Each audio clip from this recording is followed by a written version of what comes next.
It's been a while since we've talked about a guy, like the Mount Rushmore of guys that we have on the show. I don't know if this guy's on the Mount Rushmore, but I will say with full confidence, he's the best con man we've ever talked about. Oh, hell yeah. We talked about a few, so. And I don't mean best as in good. I need to point that out here because this man is pure fucking evil.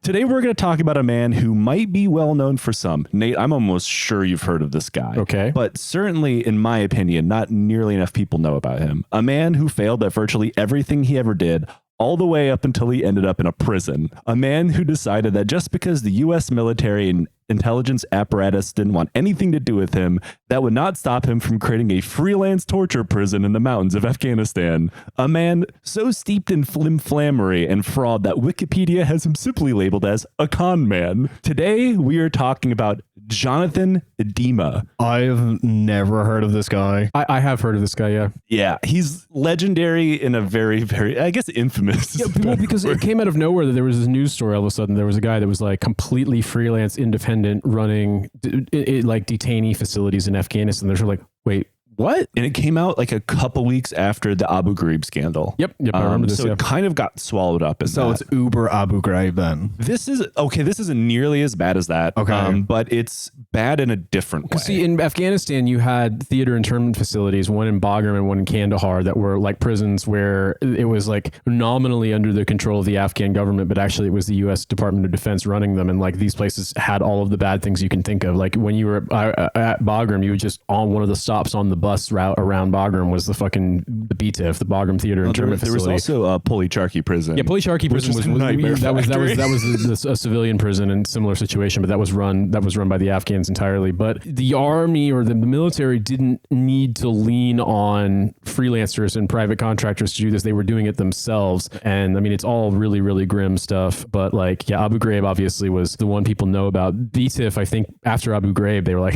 let's like make sure that no one's taking pictures on their fucking Sony Mavicas, and then like that's why people don't know much about it. I really hate having to send a follow-up email to the freelance torture prison about my late invoice. Hold that thought. Oh, fuck off. Oh, man. I should point out here before we get started that a lot of Idema's life is pretty murky. For starters, as we'll get into, Idema is a serial compulsive liar to the point that you can't trust anything that's ever left his mouth, to the point that he was such a thorough liar that many of his family and friends aren't even aware of his actual life as an adult. And as far as anyone can tell, and Idema himself, it's kind of had to been put back together after this story by journalists. Also, sometimes Jonathan went by several different names. Jonathan is his birth name. He also went by Keith, which is his middle name. And sometimes he just went by Jack for funsies. I'm just going to call him Idema or Jonathan. I'm not going to call him by the name he prefers. Oh, listen here, Jack. You're not detaining enough prisoners and torturing them. You got to get those invoices paid, Jack. But don't make me send Corn Pop in there.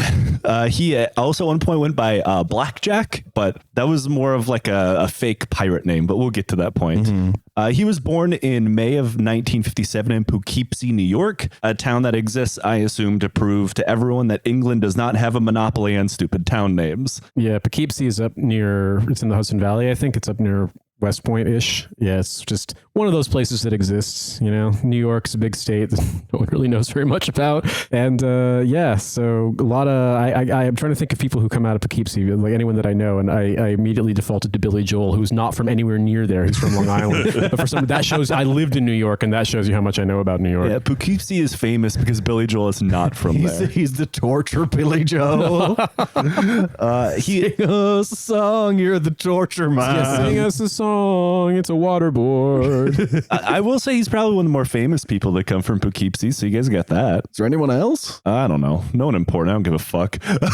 This is not the history of Poughkeepsie podcast. You're gonna find out if all of the members of the Cars are from fucking Poughkeepsie or something like that. But yeah, I don't know. I really genuinely. All I know is I've seen Poughkeepsie, the stop on Metro North of the commuter rail in New York City. His father was a World War II veteran, and according to his father, John wanted to join the army at the age of 12 after watching the John Wayne propaganda film, The Green Berets. Of course. And I mean, look, I would say that this doesn't normally chart the life of a person because they're 12. I was 12. I wanted to be a Pokemon master. We believe in dumb shit. But I will say Jonathan Idema is the most Green Beret fan that's ever existed. John Wayne would fucking love this guy. I'm trying to think what I actually wanted to be when I was 12, and I have no idea. I think back on it, like, I guess I wanted to either work for Square Enix or be Cloud Strife. Both of those are fair. I mean, you did end up becoming sad. Well, yeah, I mean, I wasn't a special. I was hopefully the special operations units that you join have cooler names than Soldier, but Avalanche is all right. Avalanche is pretty good. Yeah, is Cloud Strife an employee of Square Enix? Answer in the comments. I feel like he's an independent contractor, right? Barrett is actually the receptionist at the head office. I will say this as a side note. That I remember reading video game magazines like literally at the library because they had subscriptions when I was 12, and people were talking about Final Fantasy VII's upcoming release, and like somebody said like it's great to see that video games are actually being it's not just blonde-haired, blue-eyed heroes. They're actually like you see a character like Barrett in Final Fantasy VII, and then Final Fantasy VII came out and was like the dialogue whoops.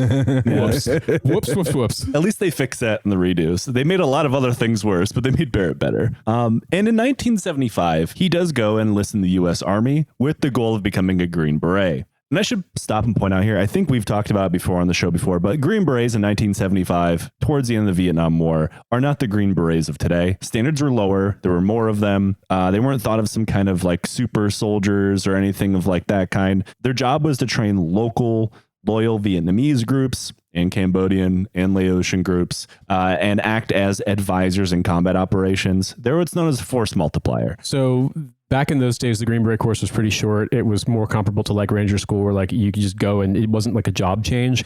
Special Forces units, they actually had like kind of distributed out. It wasn't like a Special Forces regiment. And also, what you're describing, what they call it doctrinally is either foreign internal defense or unconventional warfare, depending on like if you're training a militia for like a friendly government or to overthrow a not friendly government. Sometimes both. But yeah, like I remember meeting people who had done the training before and were surprised when they were like, oh yeah, we're in the officers course for the Green Berets, and it's like 2 years long, because like for them it was like 10 weeks. That was it. Yeah. So it was just different. It was like being like the way that being a Army Ranger is different now than it was back then. So it's just like the special hat and such was the same, but like it's a completely different world now. Idema was born like he would fit in a lot better with Green Berets today, is what I mean.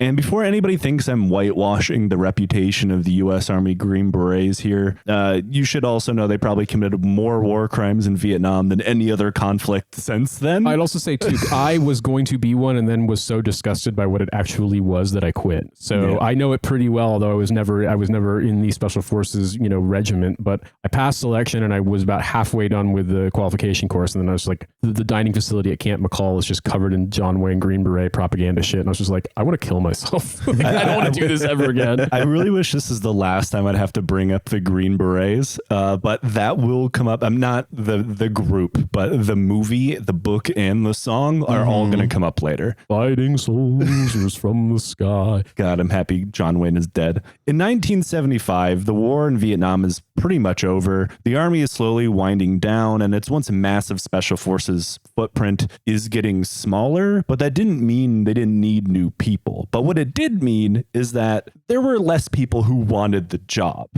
Generally speaking, the kind of guy who signs up for a shot in Special Forces is a guy who wants to see as much combat as humanly possible. First criteria, are you insane?